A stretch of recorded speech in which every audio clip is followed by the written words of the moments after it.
So in today's hyperdynamic threat environment, the mission of the Secret Service is clear. We cannot afford to fail.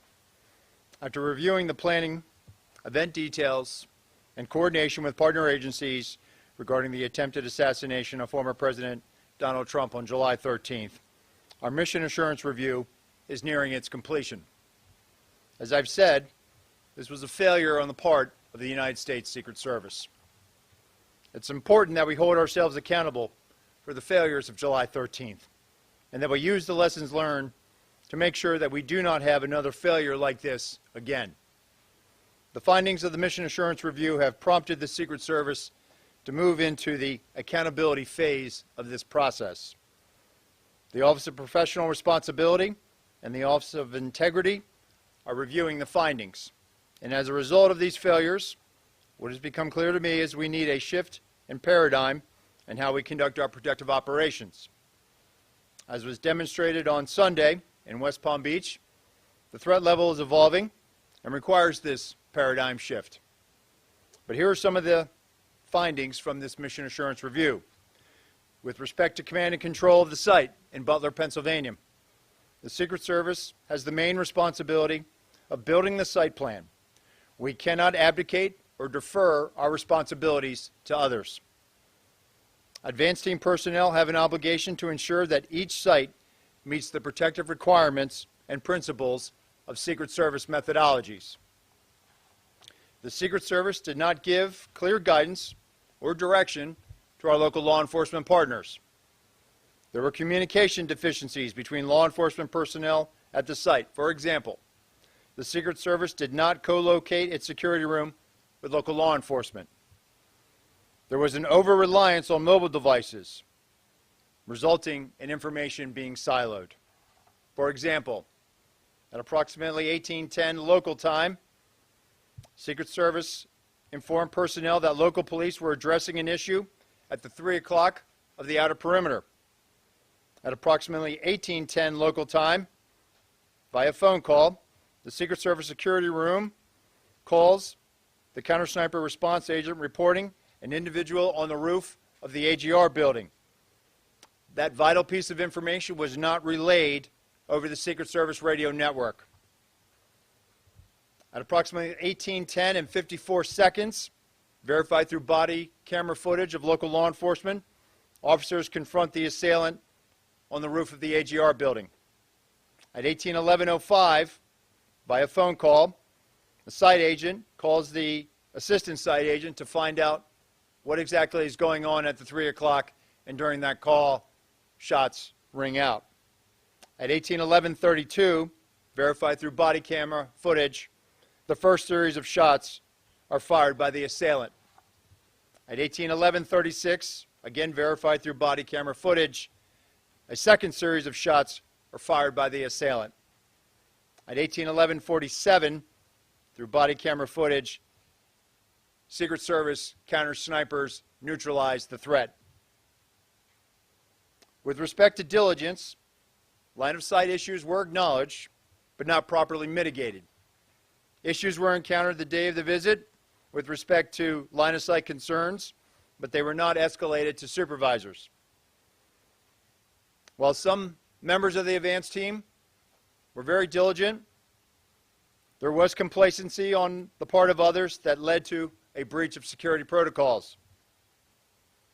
With respect to accountability, the Mission Assurance Review has identified deficiencies in the advanced planning and its implementation by Secret Service personnel. These employees will be held accountable, and this agency has among the most robust table of penalties in the entirety of the federal government. And these penalties will be administered according to our disciplinary process. But due to federal regulations, I cannot get into personnel matters as they are proceeding. With respect to a paradigm shift, we're at a pivotal moment in the history of the Secret Service and at a pivotal moment in the history of our country. And I've directed that the Secret Service embark on a significant paradigm shift that will redefine how we conduct protective operations. What occurred on Sunday demonstrates that the threat environment in which the Secret Service operates is tremendous and under constant threat. and we've been in this heightened and increasingly dynamic threat environment since July 13th. This reality has necessitated that we significantly increase our protective footprint, and we've already begun to do so following the events of July 13th. This increased operational tempo requires additional resources to not only account for costs being incurred today, but ensure that we have the tools, the technology, and personnel needed to meet these new requirements and execute our mission going forward. The paradigm shift will be a driving force to move the Secret Service from a state of reaction to a state of readiness. And the vision is for the Secret Service to be more agile, with the ability to escalate protection to the highest levels for numerous protectees for undetermined periods of time. But in order to do this, we need additional personnel, technical assets, and equipment for the sustainment of immediate and future needs. Our personnel have been in a state of hypervigilance following July 13th. We are certainly working our people hard, and I've used this term publicly, redlining. This cannot be about working our people harder. So with respect to changes, the workforce, the American public, they can expect changes in our processes for advances. There will be an increased use of technology, not only to assist in communications, but also situational awareness when we're doing our protective mission. There will be organizational changes. For example, I've already directed the creation of an applied research and development section to field new technologies, leverage the research of other government agencies, and calibrate our technical security assets to stay ahead of threat vectors and technical collection impacting Secret Service equities. This will be an iterative process, meaning it will be constantly evaluated, validated, updated, and evolving. We cannot be stagnant. And we must be weaned off the reliance of partners within DHS to assist us during high operational times. The Secret Service should be self-reliant outside of national special security events.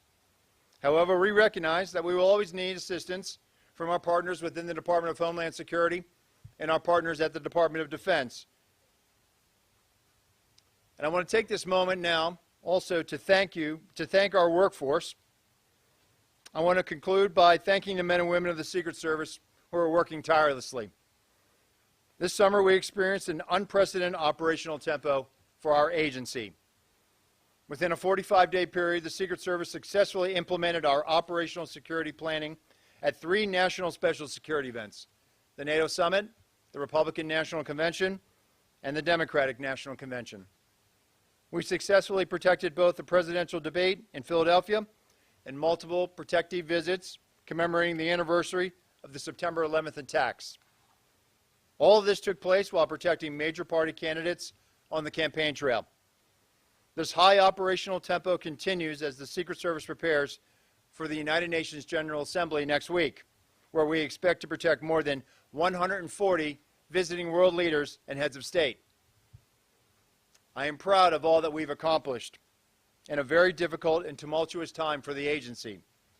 And I recognize and thank the men and women of the Secret Service and their families for continuing to make great sacrifices in support of our enduring mission.